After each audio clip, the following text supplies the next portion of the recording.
Sejam bem-vindos a mais uma terceira dimensão. Os discursos de José Ala Menezes, presidente do município de Angra do Heroísmo, e do orador Luís Fagundes Duarte, durante as celebrações dos 482 anos de elevação de Angra à cidade, são o nosso destaque nesta edição. Vamos saber mais. Sejam bem-vindos à sessão comemorativa dos 482 anos da elevação de Angra do Heroísmo à cidade.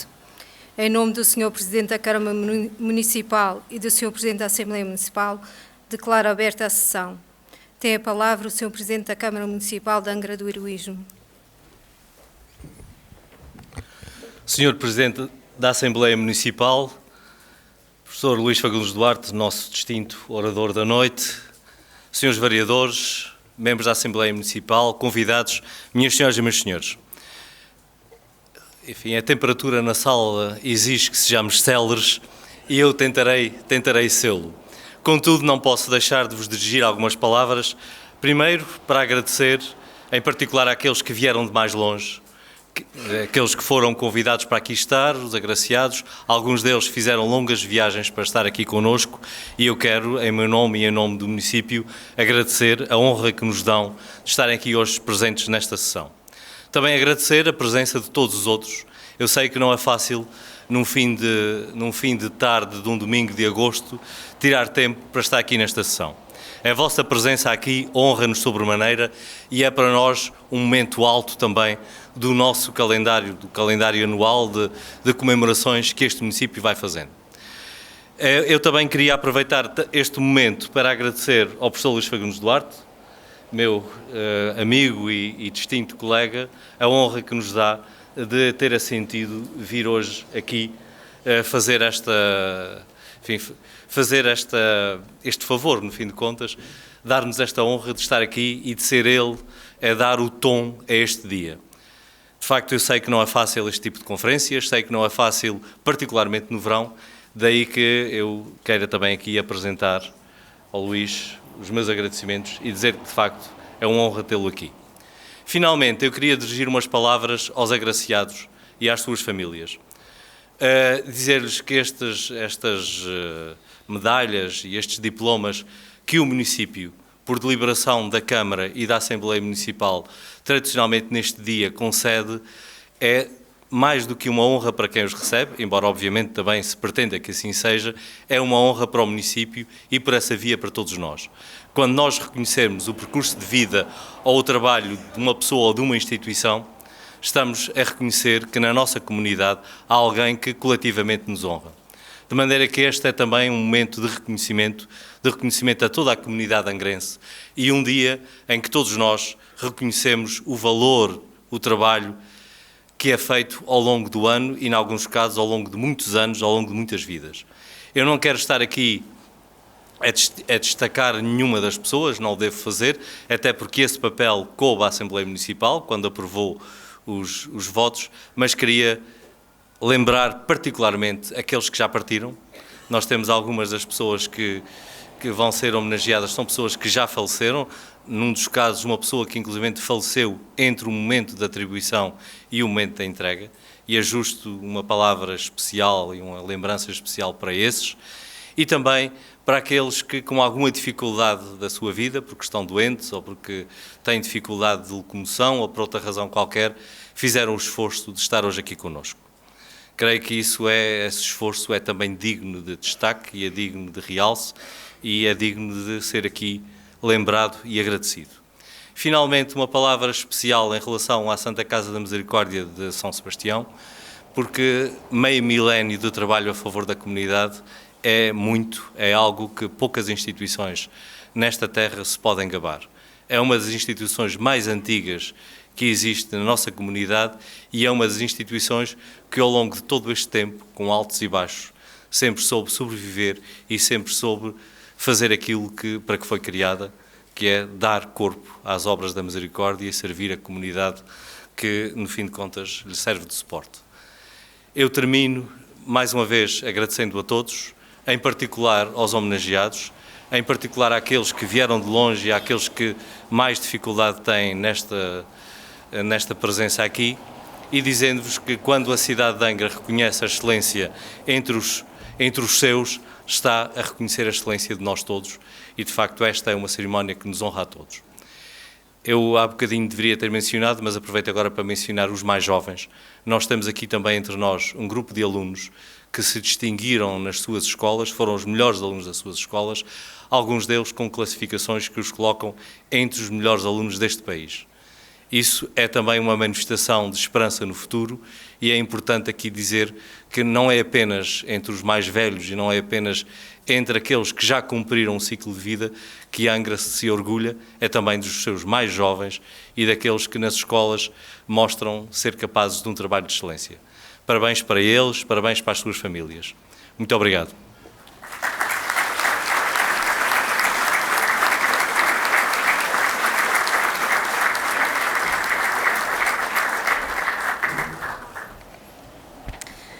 De seguida, o professor Dr. Luís Fagundes Duarte aborda o tema Angra e as utopias do mar.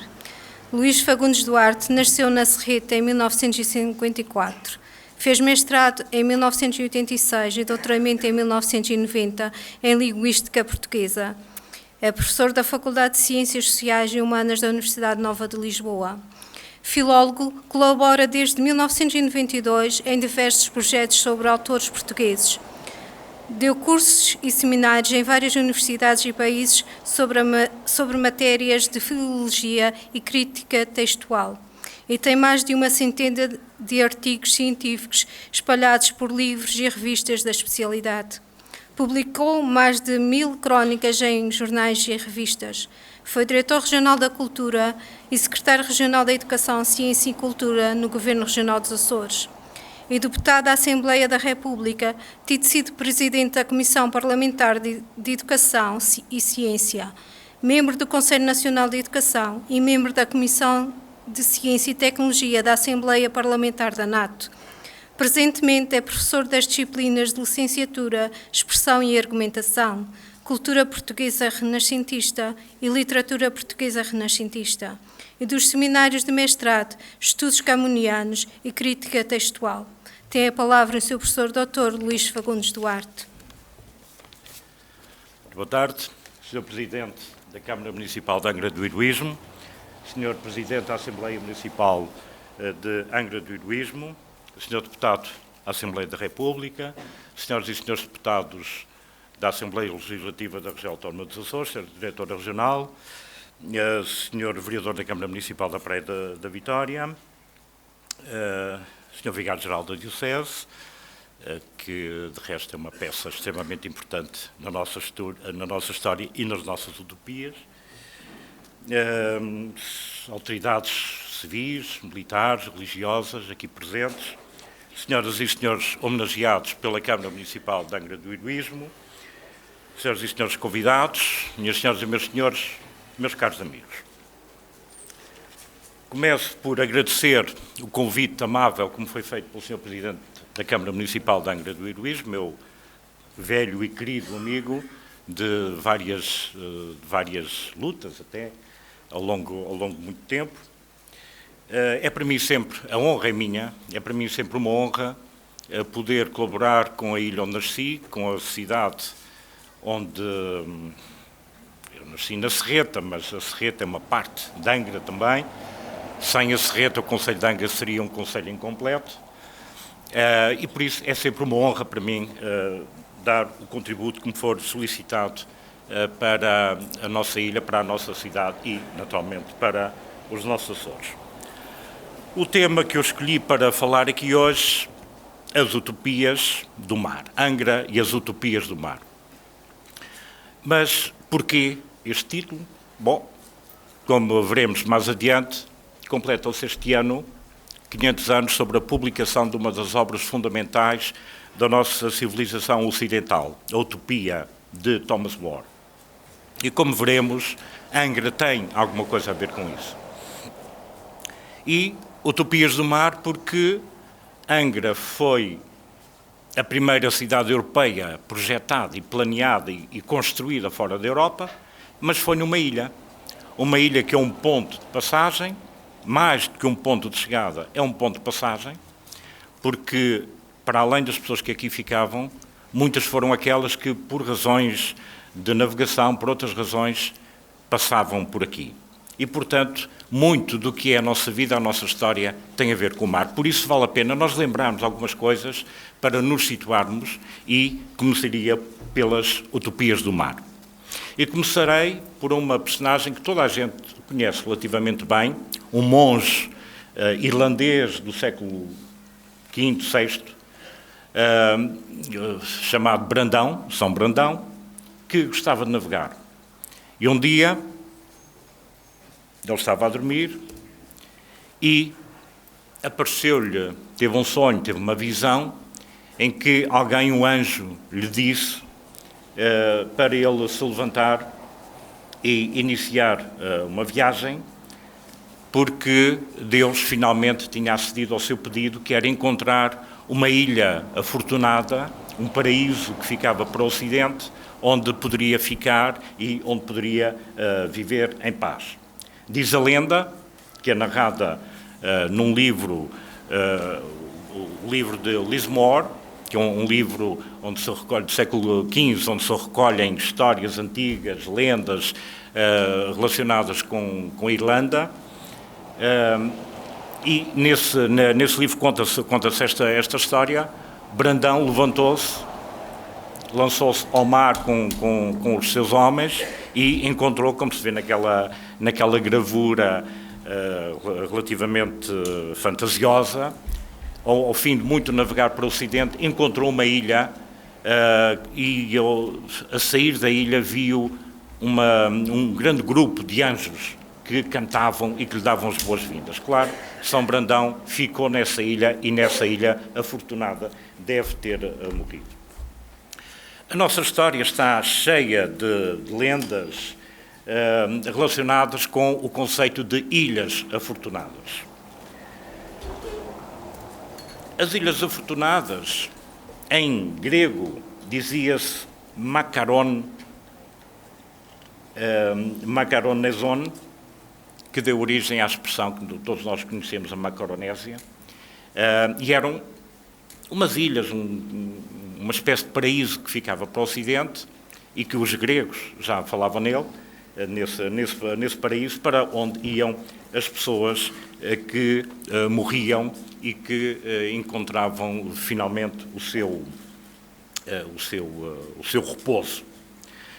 Em várias destas narrativas, como já apareceu aqui, também em cartas náuticas medievais, os chamados portulanos, se refere a uma ilha Brasil, ou também Brasile, que a tradição irlandesa diz que vem de Ui-Briazail, não sei se era assim que se pronunciava, um clã do nordeste da Irlanda, mas que poderá derivar do gaélico, a língua da Irlanda, a tradicional da Irlanda, e Bres, que significa Ilha Bela, grandiosa, poderosa, etc.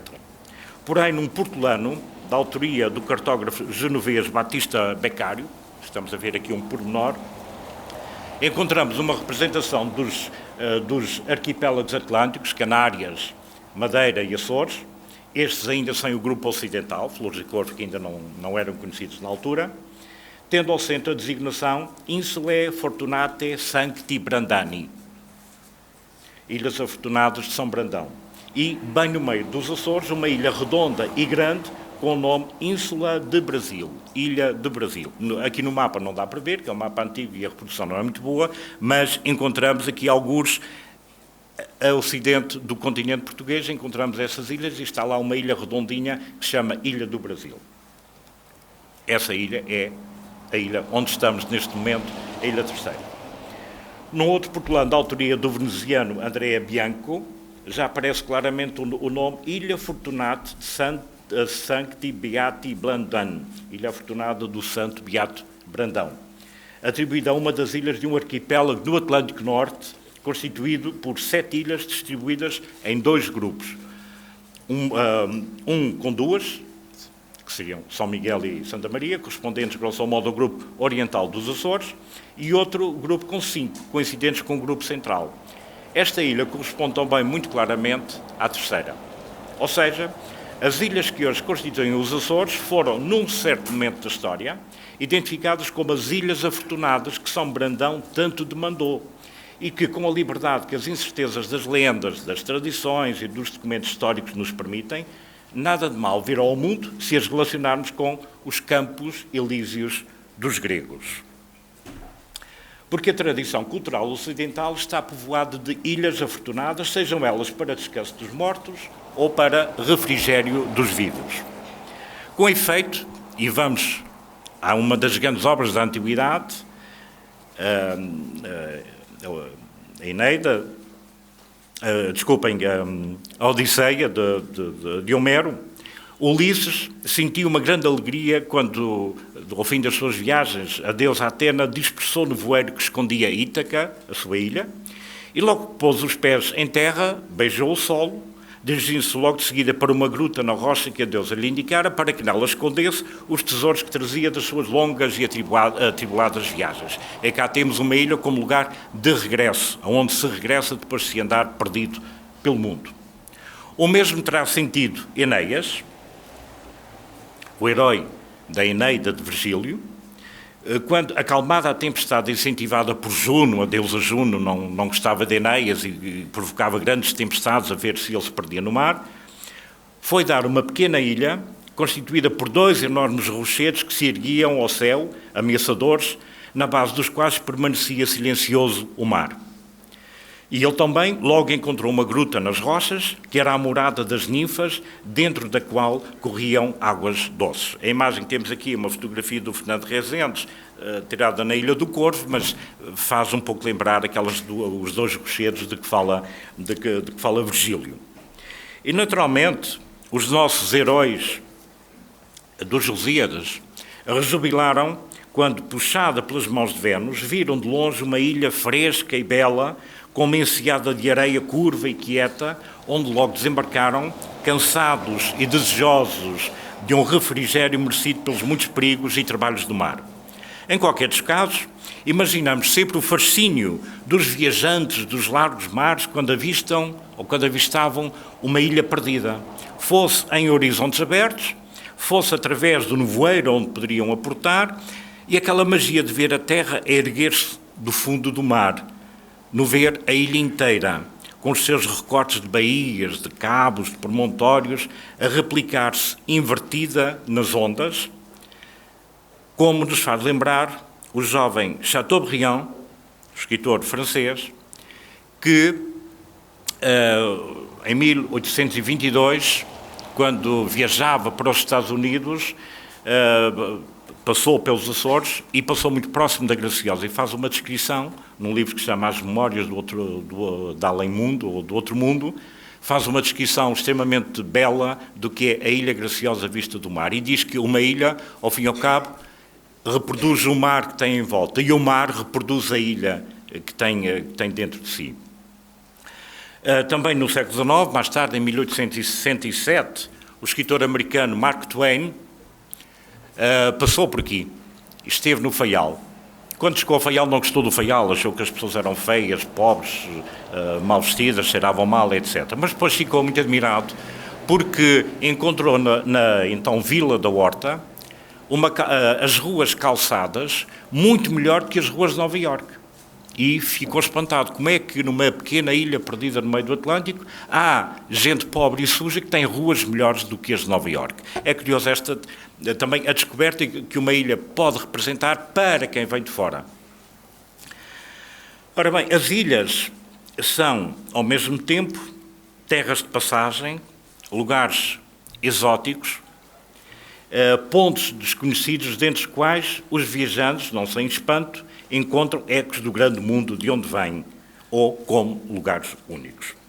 E também temos um testemunho do homem que foi o primeiro navegador que deu a volta ao mundo em solitário, num barco que eles chamam os navegadores solitários, e nós temos o nosso Nuno Madruga como um dos grandes exemplares, um senhor americano que era o capitão Joshua Slocum, que em 1895 publicou o seu diário de bordo, em que narra todas as aventuras que teve ao longo da sua longa viagem, incluindo a descrição dos Açores.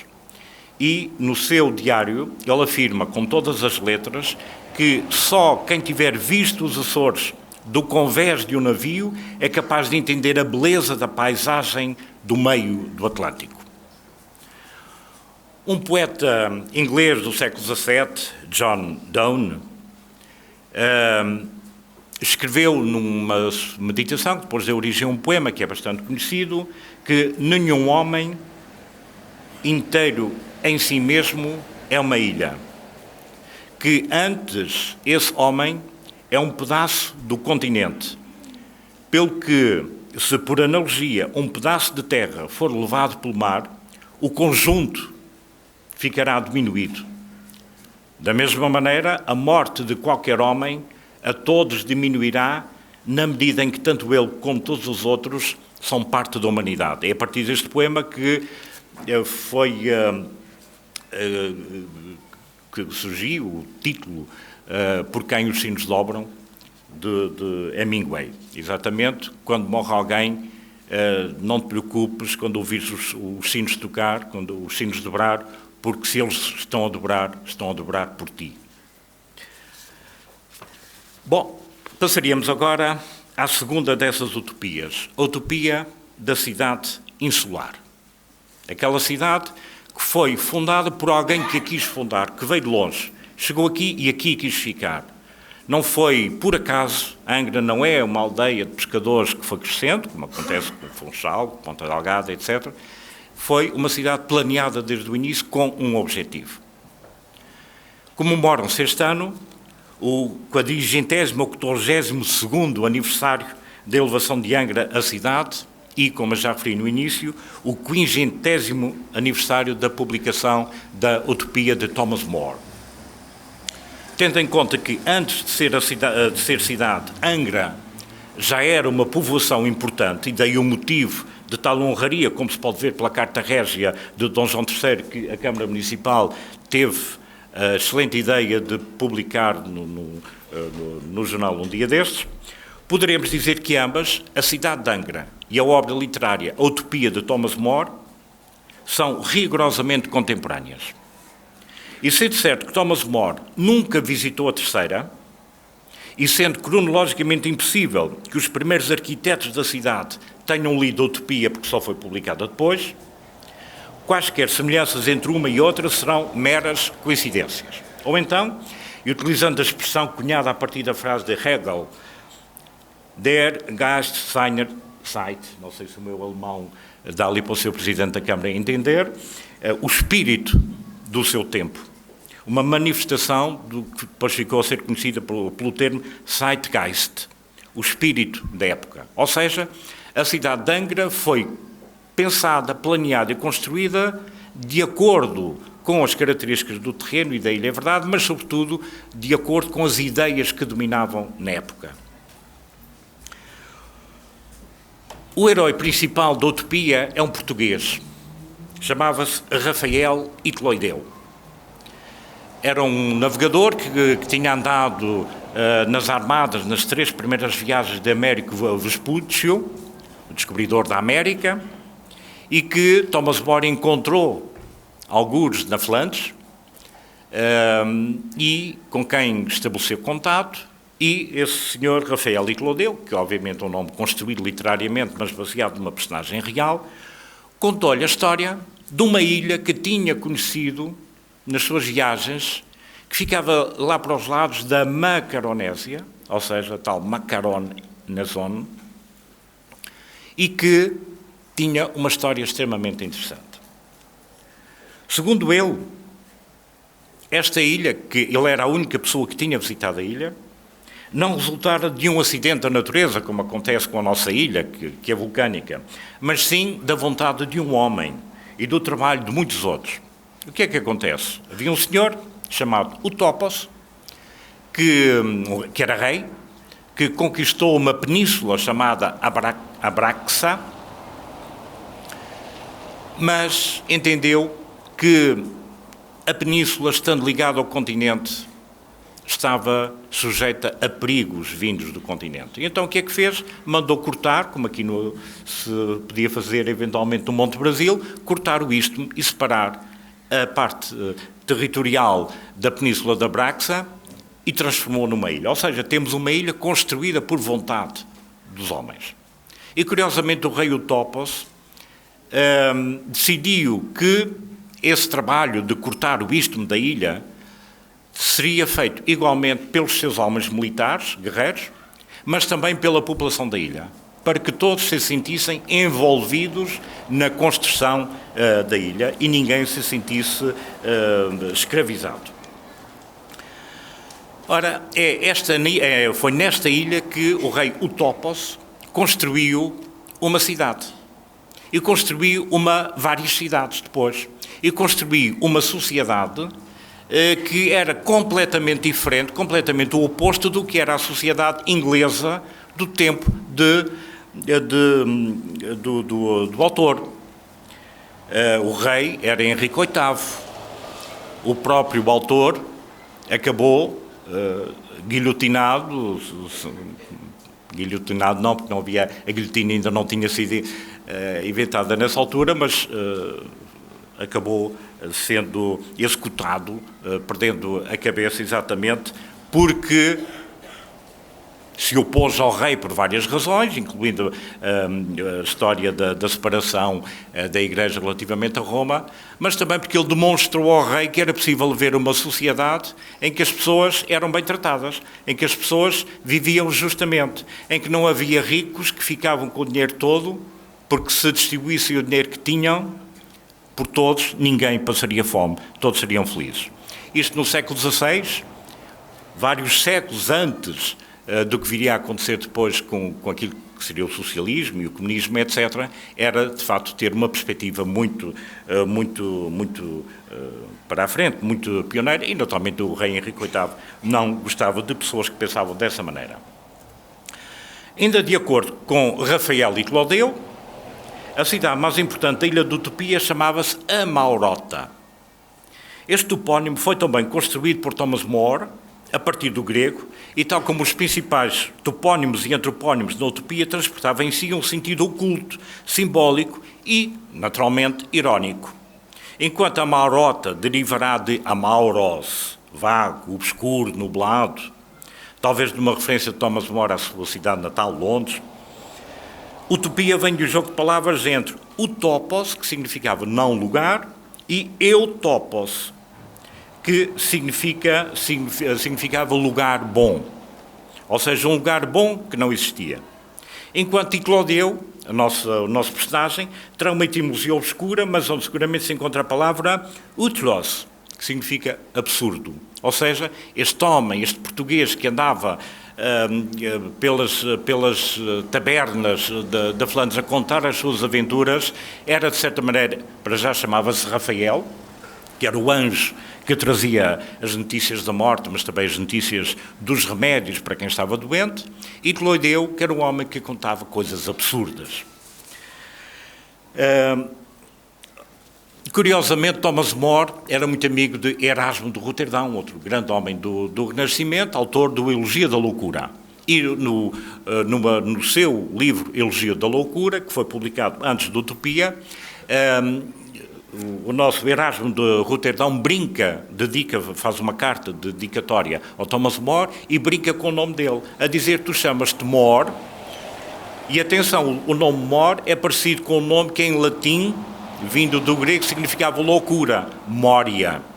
E aqui, de certa maneira, à maneira da época renascentista, temos as duas maiores inteligências, ou duas das maiores inteligências da sua época, a brincar com a loucura.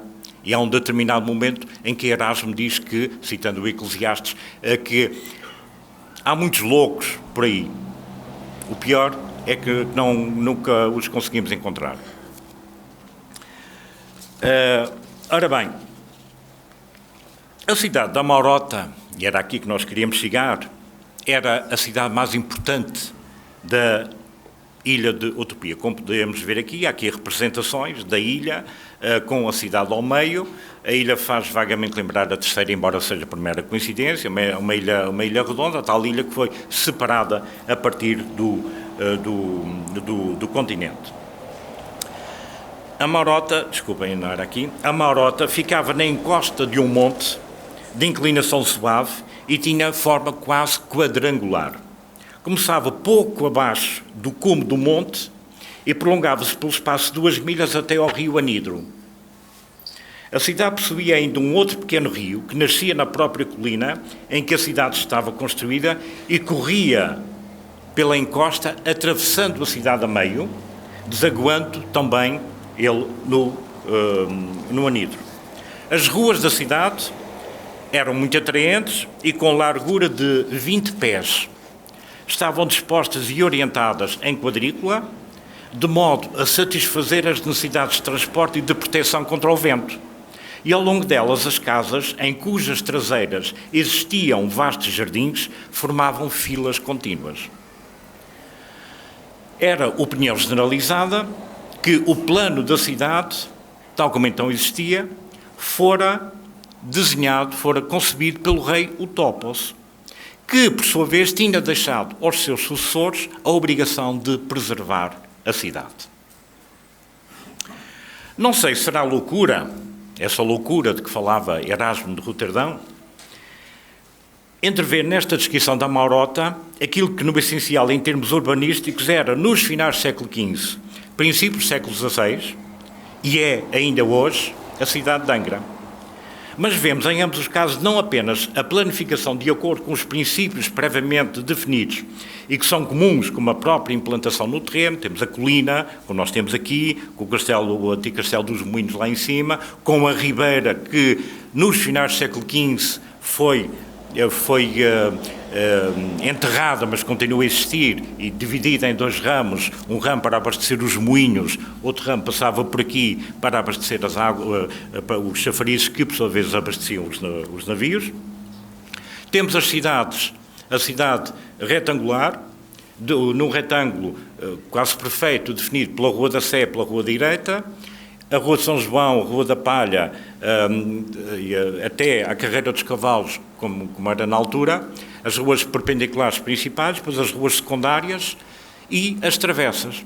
As ruas, fazendo a conversão de medidas, as ruas da cidade de Angra, tal como são hoje, e como eram no final do século XV, princípio do século XVI, tinham aproximadamente a largura das ruas que Thomas More descreve para a cidade da Maurota. Ou seja, estas ruas não são assim porque houve um arquiteto que resolveu fazê-las assim. Estas ruas, esta cidade é assim porque, na época em que foi construída, havia ideias muito claras do que devia ser uma cidade moderna, aberta e que, ao mesmo tempo, fosse confortável quer para os habitantes, quer para quem chegava. Até que ponto é que a cidade de Angra é a concretização de uma utopia? Não sabemos. Mas podemos supor, pelo menos do ponto de vista urbanístico, precisamente pelas razões por que viria a ser inscrita, séculos mais tarde, pela Unesco como Património Mundial. Terá sido por isso, talvez por causa disso, que a cidade foi planeada e construída. A cidade foi feita para ser uma capital, para ser um ponto de poder, um lugar, uma sede de poder. E terá sido por isso que Angra é construída aqui, nesta ilha, porque é a ilha central do arquipélago. Tal como a Maurota era construída no centro da ilha de Utopia, porque a partir dela se conseguia dominar e governar as outras cidades. Foi por isso que Angra, em 1499, foi a sede da alfândega das ilhas, que abarcava todas as ilhas. Hoje temos, o que é que temos? A alfândega de Ponta Delgada, com delegações por vários sítios. Em 1503 foi a sede da Corregedoria das Ilhas. Em 1527 foi a sede da Provedoria das Armadas. A partir de 1534, a única coisa, suponho, que existe até hoje, sede da Diocese. Em 1536 foi a sede da Provedoria da Fazenda. Em 1580 foi a sede e a corte de Dom António Priodocrato, que o centralismo português e a história oficial nunca admite considerá-lo como rei. Em 1766 foi sede da Capitania Geral dos Açores. Em 1828 e 29 foi sede do Governo Nacional Provisório. Em 1830 foi sede da regência do rei Dom Pedro IV. Em 1832 foi capital de Portugal e, ao mesmo tempo, da província dos Açores. Em 1868 era a sede da 5ª Divisão Militar Nacional, futuro Comando Central dos Açores, em 1884, Comando Militar dos Açores, em 1901, e, finalmente, Governo Militar dos Açores, em 1926. Porém, entretanto, e por razões que a história explicará, mas ainda não o fez, a cidade entrou num período de perda de poder, que se mantém até hoje. Primeiro foi a divisão da província dos Açores em duas. Ponta Delgada, Angra. Angra ficou capital de uma das províncias. Seguindo-se depois a divisão dos Açores em 3 distritos, ficando Angra capital de um. Portanto, era capital de tudo, passou a ser capital de metade e depois agora já era só de 1/3. A perda do Comando Militar dos Açores em 1940, para finalmente, nos nossos dias, ser para além da Diocese, cujo peso extremamente importante, mas já não tem o peso político que tinha durante a história. Angra é a capital, é a sede da Diocese, e de 2 ou 3 secretarias regionais, dependendo da orgânica do Governo, cujo poder radial está sediado em Ponta Delgada, onde, cada vez mais, e ao contrário do que previa uma outra utopia,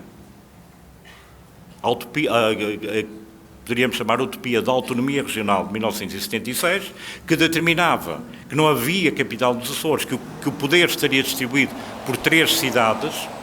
O que nós temos hoje é o poder todo centrado naquilo que nós poderíamos chamar, em Ponta Delgada, que podíamos chamar uma Lisboa delegada. O poder deixou de estar em Lisboa, passou a estar em Ponta Delgada. Entretanto, passou a ficar diluído e apenas com pequenas representações simbólicas em Angra e nas outras ilhas. E agora chegaríamos à utopia do passado. Na sequência de uma conversa que, em casa de um amigo comum, o nosso querido e grande pintor, nascido na Terceira, António da Costa, escreveu-me, em 6 de maio de 1988, uma carta muito interessante, e eu vou citar uma passagem dela. Escreveu-me António da Costa: ainda bem que você está a amadurecer a ideia do romance sobre a revolta dos Açores. Não de todos, porque São Miguel não quis aderir e a Horta ficou de fora do lado do Governo. Foi uma tentativa de revolta que houve aqui na ilha. E foi lá que vieram sobrevoar a Terceira as 2 avionetas governamentais, a Rato e 7 Copas, como dizia no Pátio Alfândega, um tal Reis expert em bisca. Se você me permite uma sugestão, o melhor a fazer por enquanto é consultar o pouco que os jornais lisboetas da época ousaram dizer sobre a revolta da ilha, que nunca foi em tiranias. Quando havia falta de notícias em Lisboa, lembro-me de que se dizia: é como na revolta dos Açores. Já vê. Convinha, de facto, fazer arrebentar, sair em Portugal da nossa revolta, como um vulcão. Ele disse uma palavra que eu agora só disse a primeira letra: o melhor, que às vezes é o nosso pior, estava tudo lá. Você, quando se meter nisso, vai ver a vaga que aquilo foi. A guerreira heroica, o ridículo, o medo, aquele vento próprio da história, a enlouquecer uns e outros, e, finalmente, um tom escuso, lamentável. A praia, onde estava todo o regimento, teria varrido o céu como o M. Foi aí que se errou a jogada.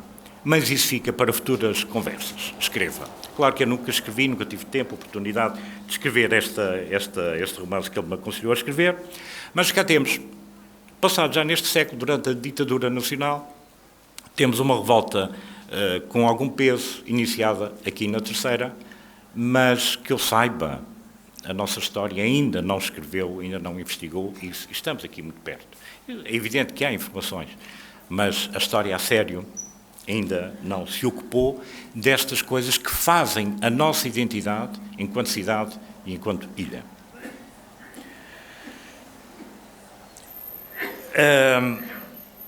Claro que nestas situações apetece-me sempre referir que quando há guerras, quando há conflitos, há os vencidos e os vencedores. Como já diziam os romanos, vei vinctis, ou seja, ai dos vencidos, porque esses desaparecem. Passamos a conhecer apenas a história dos vencedores. E eu gostaria de referir, e já aproximando do fim, aqui tinha as descrições da Moralta e de Angra, gostava de referir um homem, Walter Benjamin, um filósofo, sociólogo e crítico literário judeu-alemão, que foi morto pelos nazis em 1940. Numa das suas obras máximas, o tratado, o Teses sobre o conceito da história, ele diz que a verdadeira imagem do passado passa por nós de forma fugidia, sendo que o passado só pode ser apreendido como uma imagem irrecuperável e subitamente iluminada no momento do seu reconhecimento. Para concluir que é irrecuperável toda a imagem do passado que ameaça desaparecer com todo o presente que não se reconheceu como presente intencionado dela. Ou seja, nós hoje, angrenses, terceirenses, até que ponto é que nos sabemos reconhecer no passado que é o nosso, percebendo porque é que somos hoje aquilo que somos.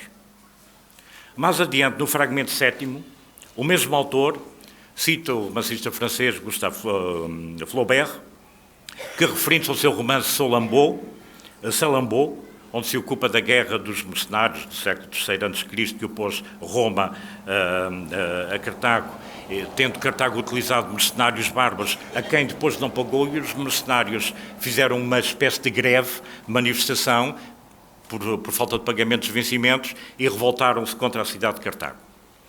E Flaubert, numa carta, diz que muito pouca gente conseguirá perceber a tristeza que é ter que reconstituir o passado. Ou seja, no caso dele, ressuscitar Cartago. Para concluir que este tipo de tristeza resulta do facto de os historiadores de orientação, historicista, enfim, criaram à partida uma empatia com o vencedor. Ou seja, aquele venceu, estamos do lado dele.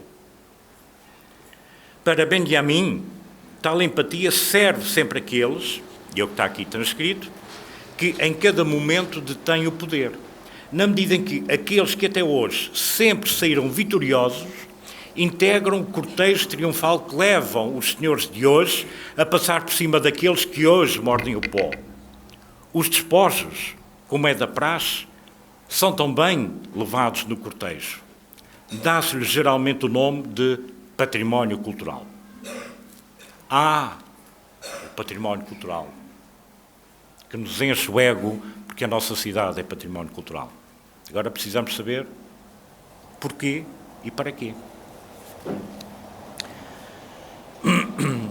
A nossa cidade é reconhecidamente rica em património cultural, quase na proporção direta em que, à medida que o foi acumulando, foi perdendo grande parte dos poderes que a história nela concentrara. O que nós temos hoje de património é o resultado de termos tido poder.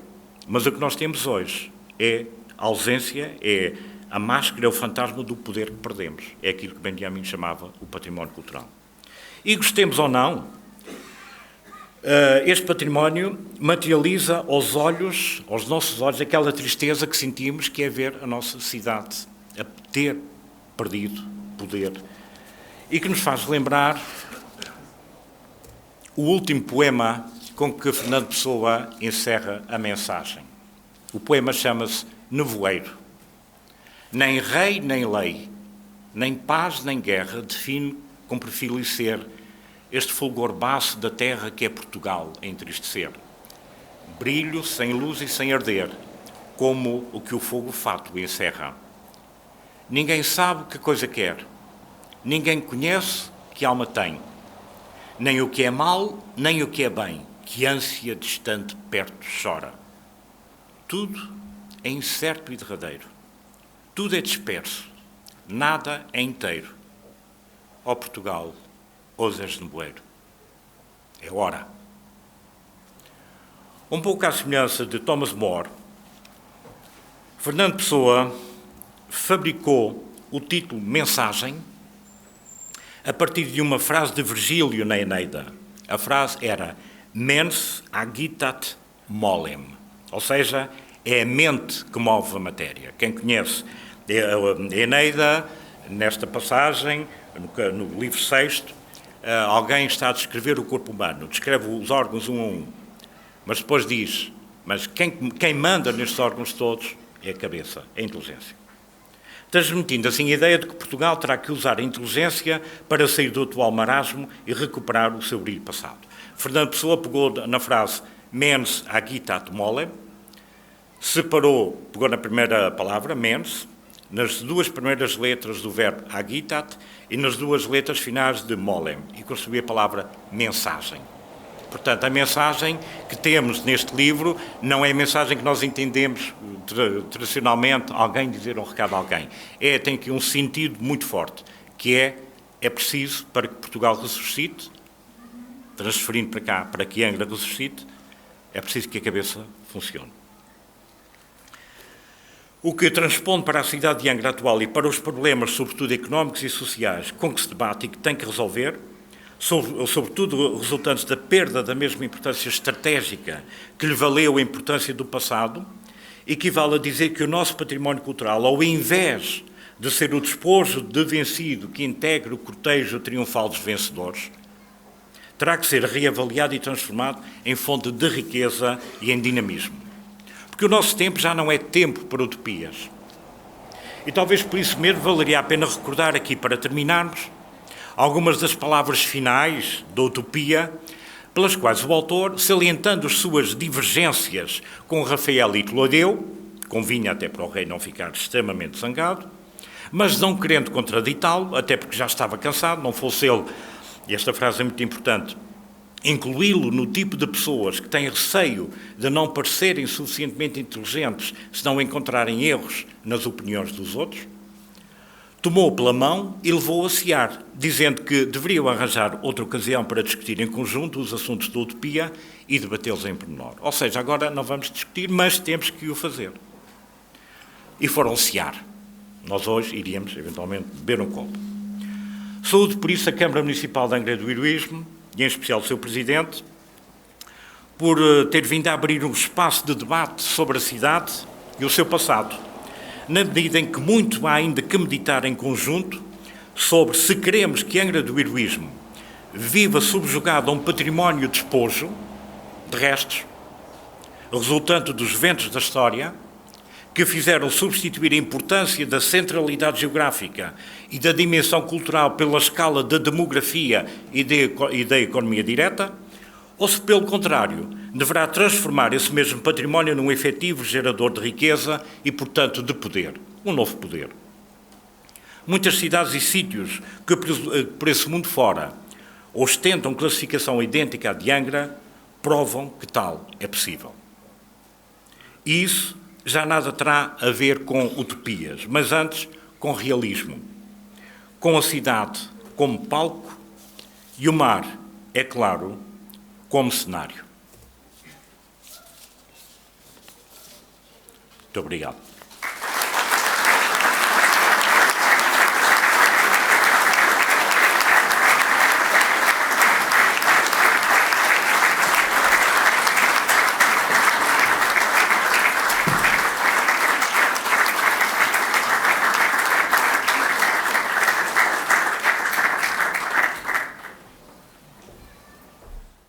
Chegamos ao fim de mais uma terceira dimensão, marcamos encontro para amanhã.